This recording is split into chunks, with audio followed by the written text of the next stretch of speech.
بسم اللہ الرحمن الرحیم۔ دوستو، تاریخ اس بات کی گواہ ہے کہ کچھ بادشاہ اور شہنشاہ ایسے گزرے کہ لوگ ان کی مثالیں دیتے ہیں۔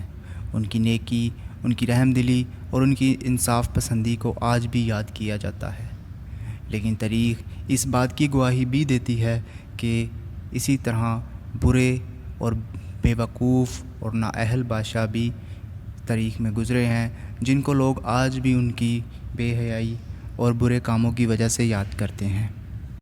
اور آج میں آپ کو مغل سلطنت کے ایک ایسے بادشاہ کی ہسٹری بتانے جا رہا ہوں جو کہ تاریخ کا نہایت ہی بے شرم، نااہل اور نا انصاف پسند بادشاہ تھا۔ تو دوستو، میں ہوں آپ کا ہوسٹ رانا قیوم۔ میرے چینل رانا قیوم آفیشیل کو ابھی تک اگر آپ نے سبسکرائب نہیں کیا تو پلیز اسے سبسکرائب کیجئے اور ساتھ میں بیل آئیکن بھی دبا دیجئے تاکہ تمام آنے والی مزید ویڈیوز کا نوٹیفیکیشن آپ تک پہنچ سکے اور آپ میری دی ہوئی معلومات کی وجہ سے مستفید ہو سکیں۔ تو دوستو، 1719 سے 1748 تک اس بادشاہ کا دور حکومت تھا۔ اس کا اصل نام روشن اختر تھا اور تخت پر بیٹھنے کے بعد محمد شاہ کے نام سے مشہور ہوا۔ تاریخ اسے محمد شاہ رنگیلا کے نام سے جانتی ہے۔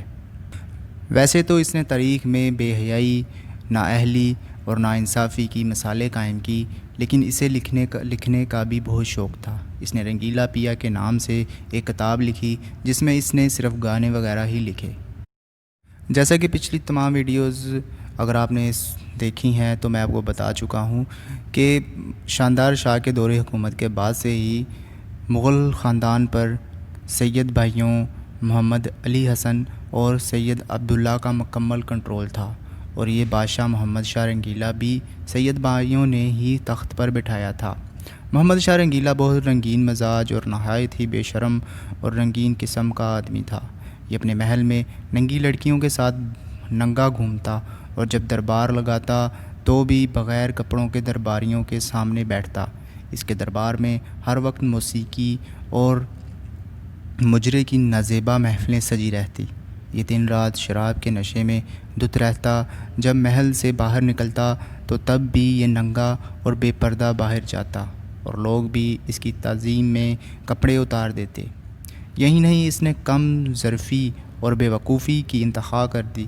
اس نے اپنے ایک گھوڑے کو وزیر مقرر کر دیا اور اس گھوڑے کو بھی شاہی لباس پہنایا جاتا اور باقی وزیروں کی طرح اس کی بھی عزت اور تعظیم کی جاتی۔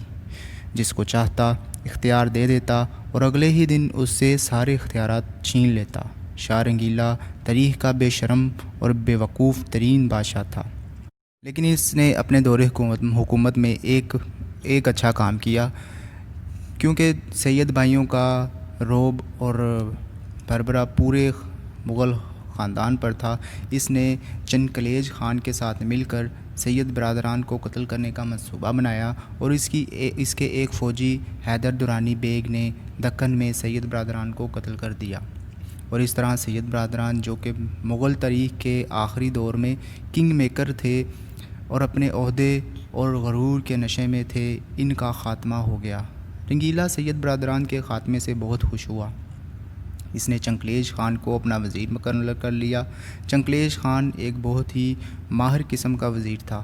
اس نے مغل سلطنت کو دوبارہ مضبوط کرنے کی کوشش کی، لیکن بادشاہ شاہ رنگیلا کی رنگیلیوں اور مست رہنے کی وجہ سے اسے سلطنت کی کوئی پرواہ نہیں ہوتی۔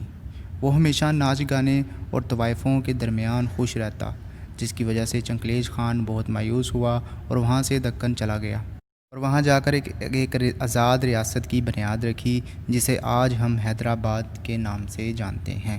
جی ہاں ناظرین، چنکلیج خان ہی وہ شخص تھا جس نے 1724 عیسوی میں حیدرآباد کو ایک آزاد ریاست بنایا تھا۔ اس کے بعد مغلیہ سلطنت کے حالات اور بھی خراب ہوتے گئے اور بنگال، کرناٹک، روہیل کھنڈ بھی اپنے آپ کو ایک آزاد ریاست کے طور پر ظاہر کر دیا، اور اس طرح سے مغل سلطنت بکھرنے لگی۔ اس دوران نادر شاہ نے حملہ کر دیا اور کرنال کو فتح کر لیا۔ 1749 میں کرنال کو فتح کرنے کے بعد نادر شاہ دلی کی طرف بڑھا اور 56 دن تک دلی میں قتل و غارت کرتا رہا۔ اس کے بعد اس نے شاہ رنگیلا سے اس کا تخت چھین لیا۔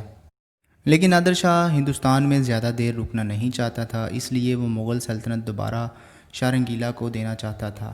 اس نے پورے ہندوستان کی دولت لوٹ لی اور مغل خزانہ خالی کر دیا، اور ساتھ ہی ساتھ مشہور ہیرا کوہ نور بھی اس نے ہتھیا لیا، اور اس طرح کوہ نور ہندوستان سے ایران پہنچ گیا۔ اس کے بعد کثرت شرابی اور ہیروئن کی لت نے محمد شاہ کو اندر سے کھوکھلا کر دیا، اور 40 سال کی عمر میں ایک دن اچانک اس کی طبیعت خراب ہوئی تو اس کو حیات باغ میں منتقل کر دیا گیا۔ ساری رات بے ہوش رہنے کے بعد 15 اپریل 1748 کو اس کی موت ہوئی۔